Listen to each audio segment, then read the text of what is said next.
Hello बच्चों, कैसे हैं? मुझे उम्मीद है कि आप अच्छे होंगे और स्वस्थ भी होंगे और मस्त भी होंगे। तो स्वागत है आपके एक बार आपका फिर हिंदी गुरुकुल के इस नई वीडियो में।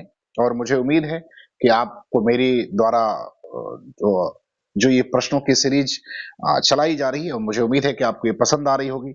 और यदि आपको ये वीडियो मेरी अच्छी लग रही है तो आप इसको लाइक, शेयर और सब्सक्राइब जरूर करें। और अगर आपने पहले से सब्सक्राइब कर रखा है तो आप अधिक से अधिक लोगों को इसको शेयर करें। तो चलिए देखते हैं आज की वीडियो और शुरू करते हैं। तो देखते हैं पहला सवाल क्या है। चलिए, पहला सवाल क्या कह रहा है? कह रहा है कि भारतीय साहित्य की भूमिका के लेखक कौन है? भारतीय साहित्य की भूमिका के लेखक कौन है? ए दूधनाथ सिंह, बी रामदास मिश्र, सी रामविलास शर्मा और डी उपयुक्त में से कोई नहीं। तो आपको बताना है कि भारतीय साहित्य की भूमिका जो किताब है इसके लेखक कौन है? दूधनाथ सिंह है, रामदास मिश्र है, रामविलास शर्मा है या उपयुक्त में से कोई नहीं। तो इसका उत्तर हो जाएगा बच्चों सी, रामविलास शर्मा है। भारतीय साहित्य की जो भूमिका है ये इसके लेखक रामविलास शर्मा है। चलिए दूसरा सवाल क्या कह रहा है? कह रहा है कि पुरानी हिंदी नामकरण किसने किया? पुरानी हिंदी नामकरण किसने किया? हजारी प्रसाद द्विवेदी ने, रामचंद्र शुक्ल ने, ईसा अल्लाह खां ने या चंद्रधर शर्मा गुलेरी ने। तो आपको बताना है कि पुरानी हिंदी नामकरण किसने किया है? हजारी प्रसाद द्विवेदी ने, रामचंद्र शुक्ल ने, ईसा अल्लाह खां ने या चंद्रधर शर्मा गुलेरी ने। देखो बच्चों, पुरानी हिंदी का जो नामकरण हुआ था ये चंद्रधर शर्मा गुलेरी के द्वारा हुआ था। शुक्ल जी ने इसी पुरानी हिंदी के समय को प्राकृत भाष कहा है, और जबकि भोला शंकर व्यास ने इसको इसके आरंभिक रूप को जो है वो आहट की संज्ञा दी है। चलिए आगे आते हैं। कह रहा है बीसल देव रासो की नायिका का क्या नाम है? बीसल देव रासो की नायिका का नाम क्या है? तो आपको बताना है कि देव रासो जो एक तरह का रासो ग्रंथ है, इसकी नायिका कौन थी? तो बच्चों इसकी जो नायिका थी उसका नाम राजमती था। क्या था? राजमती था। अर्थात डी ऑप्शन जो है इसका सही हो जाएगा। तो तीसरे का उत्तर क्या होगा? डी हो जाएगा। चलिए चौथे में क्या कह रहा है? कह रहा है कि भारतेश्वर बाहुबली रास इसमें से किस काव्य धारा का ग्रंथ है? कह रहा है कि भारतेश्वर बाहुबली रास जो है इसमें से किस काव्य धारा का ग्रंथ है? जैन साहित्य से संबंध है इसका, रासों से है, सिद्ध से है या नाद से है? तो आपको बताना है कि भारतेश्वर बाहुबली रास इसमें से किस काव्य धारा का ग्रंथ है। तो देखो बच्चों, जो भारतेश्वर बाहुबली रास है वो उसका संबंध जो है वो जैन साहित्य से। किससे है? जैन साहित्य से। और इसके लेखक का नाम शैलभद्र सूरी है, जिसको गणपति चंद्र गुप्त ने हिंदी साहित्य का पहला कवि माना है। चलिए अगला देखते हैं चौथा। क्या कह रहा है? स्वस्थ श्री तुलसी कुल भूषण दूषण हरण गोसाई, अब बारही बार प्रणाम करूं अभरऊं शोक समुदायी। ये प्रस्तुत पंक्तियां जो है ये किसकी हैं? आपको बताने की जो प्रस्तुत पंक्ति है किसकी है? तुलसीदास की है, मीराबाई की है, स्वामी अग्रदास की है या स्वामी हरिदास की है? तो देखो बच्चों, ये जो पंक्ति है ये मीराबाई ने तुलसीदास को लिखा था। किसने लिखा था? मीराबाई ने तुलसीदास को। तो ऑप्शन कौन सा सही हो जाएगा? बी सही हो जाएगा। चलिए अगला देखते हैं। क्या कह रहा है कि भक्ति रस का पूर्ण परिपाक जैसा विनय पत्रिका में देखा जाता है वैसा अन्यत्र नहीं मिलता हमको। कह रहा है कि भक्ति रस का पूर्ण परिपाक जैसा विनय पत्रिका में हमें मिलता है वैसा अन्यत्र कहीं नहीं मिलता है। यह कथन किसका है? विनय पत्रिका गोस्वामी तुलसीदास की रचना है। तो तुलसीदास की रचना विनय पत्रिका के संदर्भ में यह बात किसने कही है? आचार्य हजारी प्रसाद द्विवेदी ने, आचार्य रामचंद्र शुक्ल ने, डॉक्टर नगेंद्र ने या वियोगी हरि ने। तो आपको बताना है कि किसने यह कहा है। तो देखो बच्चों, ये कथन जो है वो आचार्य रामचंद्र शुक्ल का है। किसका है? आचार्य रामचंद्र शुक्ल का है। तो छठे का उत्तर बी हो जाएगा। चलिए सातवां देखते हैं क्या कह रहा है। कह रहा है कि मुसलमान अनुयायी कबीरदास को किसका शिष्य मानते हैं? कह रहा है कि मुसलमान जो अनुयायी हैं कबीरदास को किसका शिष्य मानते हैं। देखिए कबीरदास के जो शिष्य थे वो मुसलमान भी थे और हिंदू भी थे। ये दोनों वर्ग के लोग थे कबीरदास के। और कबीरदास का जन्म जो है 1398 में काशी में हुआ था। इनके साथ बहुत सारी किंवदंतियां प्रचलित हैं। कबीरदास ने स्वयं जो है अपने गुरु के रूप में रामानंद को याद किया है। वो कहते हैं कि काशी में प्रकट भयो रामानंद चेतायो। तो ये जो हिंदू धर्म के लोग हैं, जो हिंदू अनुयायी इनके थे, वो तो मानते हैं कि रामानंद इनके गुरु हैं। और जबकि कबीर ने खुद रामानंद का नाम लिया है। लेकिन जो मुसलमान अनुयायी हैं वो किसको मानते हैं? सवाल पूछा है तो शेख तकी को मानते हैं। किसको मानते हैं? शेख तकी को। अब ये शेख तकी कौन है? तो शेख तकू जो है वो सिकंदर लोदी का पीर गुरु था, क्योंकि कबीर दास जो है सिकंदर लोदी के समकालीन है और उसका पीर गुरु था। और इसी के कहने पर कबीर को गंगा जी में डुबा के मारने का प्रयास भी किया गया था। चलिए अगला सवाल देखिए क्या कह रहा है। कह रहा है कि श्री रामचरितमानस में वक्ता और श्रोता के कितने युग्म हैं? रामचरितमानस में वक्ता और श्रोता के कितने युग्म हैं? आपको बताना है 3, 2, 5 और 4। कितने युग्म हैं? तो देखिए वक्ता और श्रोता के कुल 4 युग्म हैं। कितने हैं? 4। शिव पार्वती, काकभूषुंडी और गरुड़ जी का, याज्ञवल्क्य और भारद्वाज का, और तुलसी और संत समाज का। तो कुल 4 जो है वो युग्म इसमें आपको मिलते हैं। चलिए, कह रहा है कि साहित्य को सुरसरिसम सबका हितकारी घोषित किया है। कह रहा है कि साहित्य को सुरसरिसम सबका हितकारी घोषित किसने किया है। तो देखो बच्चों, इसका जो उत्तर हो जाएगा वो उत्तर होगा किसने घोषित किया है, गोस्वामी तुलसीदास ने। गोस्वामी तुलसीदास ने कहा कि सुरसरिसम सब कहाँ हित हुई। सूरदास ने तुलसीदास ने क्या कहा है, तो तुलसीदास ने कहा है कि सुरसरी सम सब कह हित होई। ये पूरी बात कही है। इनके कहने का तात्पर्य यह है कि कृति, काव्य और ऐश्वर्य वही श्रेष्ठ है जो गंगा के हित के समान होता है। क्या कहा इन्होंने, इन्होंने कहा कृति, काव्य और ऐश्वर्य वही श्रेष्ठ है जो गंगा के हित के समान होता है। सुरसरी सम, सुरसरी मतलब गंगा के समान होता है। तो यह बात किसने कहा है, गोस्वामी तुलसीदास ने कहा है। चलिए, कह रहा है कि भ्रमर गीत का उपजीव्य ग्रंथ कौन सा है। भ्रमर गीत का उपजीव्य ग्रंथ कौन सा है, श्रीमद् भागवत, विष्णु पुराण, हरिवंश पुराण या शिव पुराण। तो देखो बच्चों, भ्रमर गीत का जो उपजीव्य ग्रंथ है वो है श्रीमद् भागवत का 10वां स्कंद है। श्रीमद् भागवत का कौन सा स्कंद है, तो श्रीमद् भागवत का 10वां स्कंद है। चलिए, 11 में क्या कह रहा है कि वल्लभाचार्य जिस संप्रदाय के आचार्य हैं वह संप्रदाय है। कह रहे हैं कि वल्लभाचार्य जिस संप्रदाय के आचार्य हैं वह संप्रदाय है। तो देखो, वल्लभाचार्य जिस संप्रदाय के आचार्य हैं उस संप्रदाय का नाम रुद्र संप्रदाय है। कौन सा संप्रदाय है, रुद्र संप्रदाय है। और रुद्र संप्रदाय के जो आचार्य प्रवर्तक माने जाते हैं वो विष्णु स्वामी माने जाते हैं। और जिसका दार्शनिक सिद्धांत जो है वो शुद्धताद्वैतवाद है। इनका दार्शनिक सिद्धांत क्या है, शुद्धताद्वैतवाद है। तो 11 का ऑप्शन ए सही हो जाएगा। चलिए, 12 में क्या कह रहा है, कह रहे हैं कि रीति काल में किस रस की प्रधानता काव्य में रही है। कह रहा है कि रीति काल में किस रस की प्रधानता काव्य में रही है, श्रृंगार की, भक्ति की, शांत या रौद्र की। देखो, श्रृंगार जो है वो गलत लिखा हुआ है। श्रृंगार ऐसे लिखा जाता है, श्रृंगार वो गलत टाइप हो गया है ना, ऐसे। तो बता रहा है कि रीति काल में किस रस की प्रधानता रही है, श्रृंगार की, भक्ति, शांत और रौद्र की। तो देखो बच्चों, रीति काल जो है उसमें श्रृंगार की प्रधानता रही है। किसकी प्रधानता रही है, श्रृंगार की प्रधानता रही है। चलिए, अगला सवाल देखते हैं क्या कह रहा है। कह रहा है कि किसी कवि का यश उसकी रचनाओं के परिमाण के हिसाब से नहीं बल्कि गुण के हिसाब से होता है। कह रहा है कि किसी कवि का यश उसकी रचनाओं के परिमाण के हिसाब से नहीं बल्कि गुण के हिसाब से होता है। शुक्ल जी का यह कथन किस रीतिकालीन कवि के संबंध में है। तो आपको बताने की जो कथन है शुक्ल जी का द्वारा कहा गया है, और रीतिकाल का वो कौन सा कवि है जिसके संदर्भ में इन्होंने यह बात कही है। सेनापति के बारे में, पद्माकर के बारे में, बिहारी के बारे में या भूषण के बारे में। तो आपको बताने कि शुक्ल जी का यह कथन जो है रीतिकाल के किस कवि के संदर्भ में यह कहा गया है। तो देखो बच्चों, यह रीतिकाल के एक कवि हैं जिनका नाम बिहारी है। रीति सिद्ध धारा के अंतर्गत आते हैं, तो इनके बारे में इनका ये कथन है। चलिए, अगला सवाल क्या कह रहा है, कह रहा है युक्ति तरंगड़ी के रचनाकार कौन है। तो 14 का आपका बताना है कि युक्ति तरंगड़ी के रचनाकार जो है वो कौन है। तो आपको बताना है युक्त तरंगड़ी के रचनाकार कौन है। तो बच्चों, युक्त तरंगड़ी के रचनाकार जो है वो कुलपति मिश्र हैं। कौन है, कुलपति मिश्र हैं। और ये किस काल में है, तो रीतिकालीन काव्यधारा के कवि हैं। चलिए, अगला क्या कह रहे हैं, कह रहे इनमें से कौन सी रचना केशव की नहीं है। कह रहा है इनमें से कौन सी रचना जो है वो केशव की नहीं है। रामचंद्रिका, कवि प्रिया, ललित ललाम और रसिक प्रिया।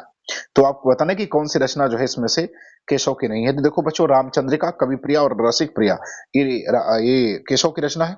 ललित ललाम जो है वो मधुराम की रचना है। तो ललित ललाम इसमें रचना इनकी नहीं है क्योंकि ये मधुराम की है। चलिए, अगला क्या पूछा है, कह रहा है कि माधवानंद कामकंदला किसकी रचना है। कह रहा है मधवानंद कामकंदला जो है वो किसकी रचना है, बोधा की है, ठाकुर की है, गंग की है या आलम की है। तो आपको बताना है कि माधवानंद कामकंदला जो है वो रचना किसकी है। देखो बच्चों, माधवानंद कामकंदला जो है रीतिकालीन काव्यधारा में रीति मुक्त जो कवि हैं आलम, इनकी रचना है। किसकी रचना है, आलम की रचना है। तो उत्तर 16 का डी। चलिए, 17 में देखिए क्या कह रहा है, कह रहा है भारत भारती के रचनाकार कौन है। आपको बताना है कि भारत भारती के रचनाकार कौन है। तो देखो बच्चों, भारत भारती जो है वो द्विवेदी की रचना है जिसका प्रकाशन सन 1912 में हुआ था। और इस रचना के जो लेखक हैं वो मैथिली शरणगुप्त हैं। कौन है, मैथिली शरणगुप्त। ऑप्शन कौन सा सही हो जाएगा, सी सही हो जाएगा इसका। और इसी रचना के बाद जो है इनको महात्मा गांधी ने राष्ट्र कवि की उपाधि दी थी। किसकी उपाधि दी थी, राष्ट्र कवि की। चलिए, अगला देखिए क्या कह रहा है, कह रहे कविता के लिए खड़ी बोली के पक्ष में आंदोलन की शुरुआत की। कह रहे कविता के लिए खड़ी बोली के पक्ष में आंदोलन की शुरुआत की थी, किसने की थी? प्रेमघन ने, भारतेंदु ने, जगन्नाथ दास रत्नाकर ने, अयोध्या प्रसाद खत्री ने। तो आपको बताना है कि कविता के लिए खड़ी बोली के पक्ष में आंदोलन की शुरुआत किसने की थी। देखिए भारतेंदु काल के समय या उसके पहले रीत काल में देखते हैं तो जो कविता की भाषा थी वो ब्रज भाषा थी। भारतेंदु काल में भी ब्रज भाषा का भरपूर प्रयोग हुआ, कुछ जो है रचनाएं खड़ी बोली में लिखी गई, जबकि गद्य के लिए खड़ी बोली का प्रयोग होता था, जबकि काव्य के लिए जो है वो ब्रज भाषा का प्रयोग होता था। तो खड़ी बोली में पद्य रचना करने के लिए इसके पक्ष में किसने आंदोलन शुरुआत की थी? तो अयोध्या प्रसाद खत्री ने किया था। डी ऑप्शन सही हो जाएगा। कौन सा ऑप्शन सही हो जाएगा? डी हो जाएगा। तो 18 का उत्तर कौन सा होगा? डी हो जाएगा। चलिए 19 में क्या कह रहे हैं? कह रहे कि आचार्य शुक्ल के अनुसार शुद्धतावाद के प्रबल हैं, कि प्रबल हैं। आपको बताना है कि प्रवर्तक हैं, ये हम इसको प्रवर्तक कर लेते हैं ना। कह रहा है कि स्वच्छतावाद के प्रवर्तक हैं कौन? ये प्रवर्तक होना चाहिए। क्या होना चाहिए? प्रवर्तक। आचार्य शुक्ल के अनुसार स्वच्छतावाद के प्रवर्तक हैं, तो कौन प्रवर्तक हैं आपको बताना है। मैथिली शरण गुप्त हैं, राधा कृष्ण दास हैं, श्रीधर पाठक हैं, या अयोध्या सिंह उपाध्याय अरियौध हैं। तो आपको बताना है कि शुक्ल जी के अनुसार स्वच्छतावाद के प्रवर्तक कौन माने जाते हैं। तो देखो बच्चों 19 में उत्तर सी हो जाएगा, श्रीधर पाठक को मानते हैं। वो किसको मानते हैं? श्रीधर पाठक को। चलिए अगला सवाल देखते हैं 20 में क्या कह रहा है। कह रहा है कि सच्चा प्रेम वही है जिसकी तृप्ति आत्म बलि पर हो, त्याग बिना निष्प्राण प्रेम है, करो प्रेम पर न्यौछावर। ये पंक्ति किसकी है? कह रहा है कि सच्चा प्रेम वही है जिसकी तृप्ति आत्म बलि पर हो। ये पर लिखा है, प का र छूट गया है ना, ये पर है। पर हो, पर निर्भर, त्याग बिना निष्प्राण प्रेम है, करो प्रेम पर न्यौछावर। ये पंक्ति किसकी है? माखनलाल चतुर्वेदी की है, रामनेस त्रिपाठी की है, बालकृष्ण शर्मा नवीन की है, या श्रीधर पाठक की है। तो देखो बच्चों ये जो पंक्ति है वो रामनेस त्रिपाठी की है। तो 20 का उत्तर बी सही हो जाएगा। चलिए 21 में क्या कह रहा है। कह रहा है कवि सम्राट की उपाधि किसे दी गई है? कह रहा है कि कवि सम्राट की उपाधि किसे दी गई थी? रामनेस त्रिपाठी को, बद्रीनारायण प्रेमघन को, श्रीधर पाठक को, अयोध्या सिंह उपाध्याय हरिऔध को। तो बताना है कि कवि सम्राट की उपाधि किसको दी गई थी? इसमें से किस कवि को कवि सम्राट कहा जाता है? तो देखो बच्चों कवि सम्राट जो है वो अयोध्या सिंह उपाध्याय हरिऔध को कहा जाता है। तो 21 का उत्तर कौन सा से हो जाएगा? डी हो जाएगा। चलिए 22 में देखिए क्या कह रहा है। कह रहा है कि किसके साहित्य को हम सरस्वती और इंदु के में जिस प्रयोगात्मक रूप में देखते हैं वही उस साहित्य का असली रूप है। कह रहा है कि किसके साहित्य को हम सरस्वती और इंदु के जिस प्रयोगात्मक रूप में देखते हैं वही उस साहित्य का असली रूप है। तो किस काल का? भारतेंदु युग का, द्विवेदी युग का, छायावादी युग का, या आधुनिक युग का?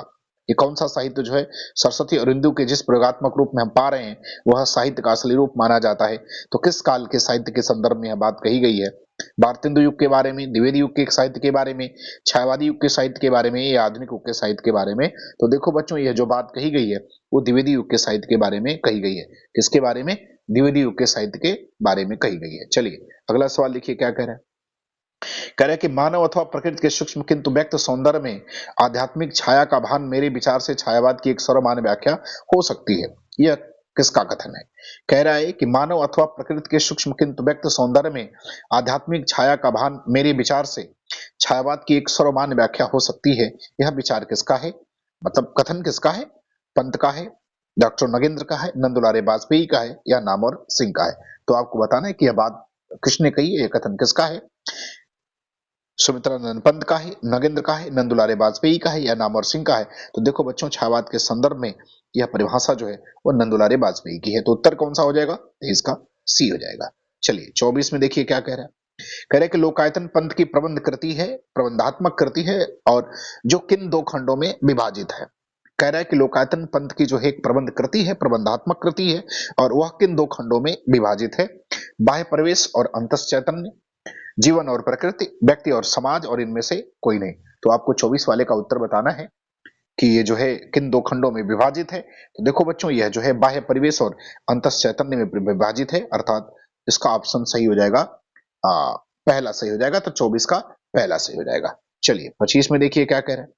कह रहे कि कामायनी में मनु ने श्रद्धा को क्या कहकर के संबोधित किया है? कह रहे कि कामायनी में मनु ने श्रद्धा को क्या कहकर संबोधित किया है? तरंगों में फेंकी मणि, करुणामय सुंदर मौन, हृदय की अनुकृति, या बसंत के दूत? तो आपको बताना है कि कामायनी में मनु ने श्रद्धा को क्या कहकर संबोधित किया है। तो देखो बच्चों कामायनी में मनु ने श्रद्धा को बसंत के दूत कहकर संबोधित किया है। क्या किया है? बसंत के दूत कहकर संबोधित किया है। तो 25 का उत्तर हो जाएगा डी। चलिए 26 में क्या कह रहे हैं? कह रहे हैं कि राम की शक्ति पूजा कविता का प्रारंभिक पंक्ति है। राम की शक्ति पूजा निराला की प्रसिद्ध रचना है। इसको महाकाव्यात्मक रचना कहा जाता है। एक तरह की लंबी कविता है ये। तो आपको बताना है कि इसकी प्रारंभिक पंक्ति क्या है। प्रशमित है वातावरण निमित्त मुखासंद कमल, या रघुनायक आगे अवनि पर नवनीत चरण, या उत्तरा ज्यों दुर्गम पर्वत पर नए शांधकार, या रवि हुआ अस्त ज्योति के पत्र पर लिखा अमर। तो आपको बताना है कि कौन सी पंक्ति से इसकी शुरुआत होती है। तो देखो बच्चों, राम की शक्ति पूजा की शुरुआत जो होती है वो होती है रवि हुआ अस्त ज्योति के पत्र पर लिखा अमर। यहीं से इसकी जो है वो शुरुआत होती है। तो ऑप्शन नंबर डी सही हो जाएगा। चलिए 27 में क्या कह रहा है? 27 में कह रहा है कि प्रयोगवाद के बाद हिंदी कविता की जो नवीन धारा विकसित हुई उसे क्या कहा जाता है। कह रहा है कि प्रयोगवाद के बाद हिंदी कविता की जो नवीन धारा विकसित हुई उसे क्या कहा जाता है। नई कविता, प्राचीन काव्य, अकविता, या तार सप्तक। तो कह रहा है प्रयोगवाद के बाद। देखो प्रयोगवाद के बाद जो है जो नई काव्य धारा आती है, तो प्रयोगवाद का समय आपको पता ही है कि 43 ईयर 1943 के बाद जब तार सप्तक का प्रकाशन होता है तो वहां से प्रगतिवाद का अंत समझ लिया जाता है, प्रयोगवाद की शुरुआत हो जाती है। उसके बाद पटना की एक रेडियो वार्ता में आगे जो है 1954 में प्रयोगवाद के बाद जो है नई कविता शब्द को देते हैं। तो नई कविता जो है इसकी शुरुआत मानी जाती है। तो प्रयोगवाद के बाद जो नई कविता नवीन धारा विकसित हुई उसको नई कविता कहते हैं। तो 27 का उत्तर क्या हो जाएगा? 27 का उत्तर जो है वो ए सही हो जाएगा। आगे चलिए अगला देखते हैं। कह रहा है कि युगधारा के रचयिता कौन है। 28 में बताइए कि युगधारा के रचयिता कौन है। युगधारा किसकी रचना है? 28 में उत्तर आपको बताना है। सुमित्रा नंदन पंत है, महादेवी वर्मा है, नागार्जुन है, या केदारनाथ अग्रवाल है। तो देखो जो युगधारा जो रचना है वो नागार्जुन की रचना है। किसकी रचना है? नागार्जुन की रचना है। इनकी अन्य रचनाओं में आप देख सकते हैं सतरंगे पंखों वाली होगी, प्यासी पथराई आंखें जो है, भस्मांकुर है, ये इनकी प्रमुख रचनाएं मानी जाती है। चलिए अब देखते हैं 29 में क्या कह रहा है। कह रहा है मुक्तिबोध की प्रसिद्ध कृति चांद का मुंह टेढ़ा की भूमिका भूमिका एक विलक्षण प्रतिभा शीर्षक से किसने लिखी। कह रहा है मुक्तिबोध की प्रसिद्ध कृति है चांद का मुंह टेढ़ा है, इसकी भूमिका एक विलक्षण प्रतिभा शीर्षक से किसने लिखी है। सच्चिदानंद हीरानंद बादशाह नगेनी, शमशेर बहादुर सिंह ने, डॉक्टर नामवर सिंह ने, और डॉक्टर रामविलास शर्मा ने। तो आपको बताना है कि चांद का मुंह टेढ़ा की भूमिका एक विलक्षण प्रतिभा शीर्षक से किसने लिखा है। सच्चिदानंद हीरानंद बादशाह आगे ने, या शमशेर बहादुर सिंह ने, डॉक्टर नामवर सिंह ने, या डॉक्टर रामविलास शर्मा ने। तो देखो बच्चों, इसकी भूमिका एक विलक्षण प्रतिभा नाम से जो है वो शमशेर सिंह ने लिखी है, शमशेर बहादुर सिंह ने लिखी है। तो 29 का उत्तर सही हो जाएगा, बी हो जाएगा। कौन सा होगा? बी हो जाएगा। चलिए अगला देखते हैं और अंतिम सवाल आज का। इनमें से कौन सी रचना कुंवर नारायण की है। करें इनमें से कौन सी रचना जो है वो कुंवर नारायण की है। पथिक, मगध, बादशाह के बहाने, या पहाड़ पर लालटेन। तो आपको बताना है कि कौन सी रचना कुंवर नारायण की है। तो देखो बच्चों, पहला जो पथिक लिखा है वो रामनेत्र त्रिपाठी का है।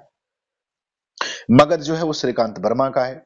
पहाड़ पर जो लालटेन है वो मंगलेश डबराल का है। अर्थात सी जो है वो सही हो जाएगा। ये कुंवर नारायण की रचना है।